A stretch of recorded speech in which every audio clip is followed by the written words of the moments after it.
At exactly 2:17 a.m., the radar screens went dark. Not flickering, not glitching, completely black.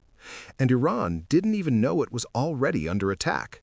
Because this wasn't just a strike, it was a synchronized collapse. Hours before the first explosion, U.S. cyber units were already inside Iranian networks. False signals, phantom aircraft, entire squadrons that didn't exist. Radar operators stared at screens filled with targets that were never there. And then it happened. From the Arabian Sea, destroyers launched dozens of Tomahawk cruise missiles.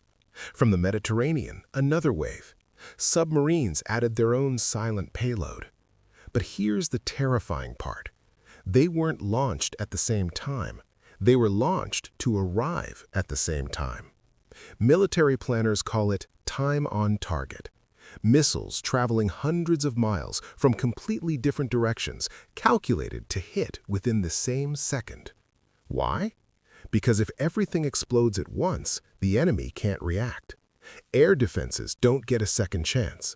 Command centers don't get to issue orders, and leadership doesn't get time to escape. The primary objective wasn't symbolic, it was surgical. Multiple precision strikes were dialed in on one zone in Tehran, the hardened compound believed to house the Supreme Leader's operational offices. At the exact moment those missiles descended, Israeli F-35s were already inside Iranian airspace, undetected. How? Because the first wave wasn't meant to destroy, it was meant to blind. Hundreds of miniature decoys flooded Iranian radar, each one mimicking the signature of a fighter jet. To a defense operator, it looked like a massive invasion, so they activated their most advanced systems, and the moment they did, they exposed themselves.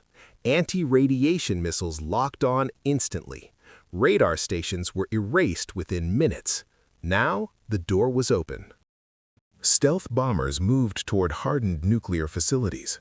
Strike Eagles hunted mobile missile launchers hiding in mountain valleys.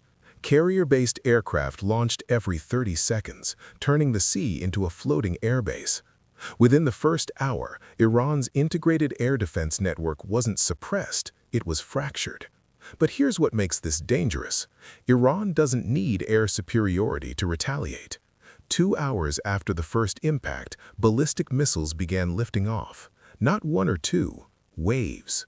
Regional bases went on high alert. Airspace closed across multiple countries. Interceptors lit up the night sky over major cities.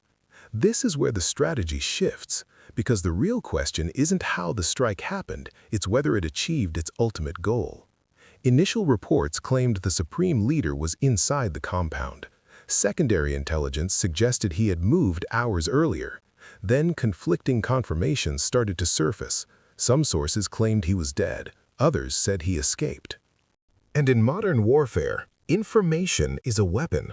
Right now, both sides are fighting two wars, one in the sky and one in the narrative. If the leadership survived, retaliation escalates. If it didn't, succession chaos begins. Either way, the region enters uncharted territory.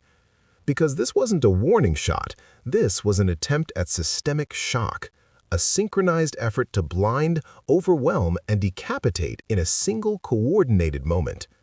And if the retaliation continues to intensify, what you just witnessed may not be a regional conflict.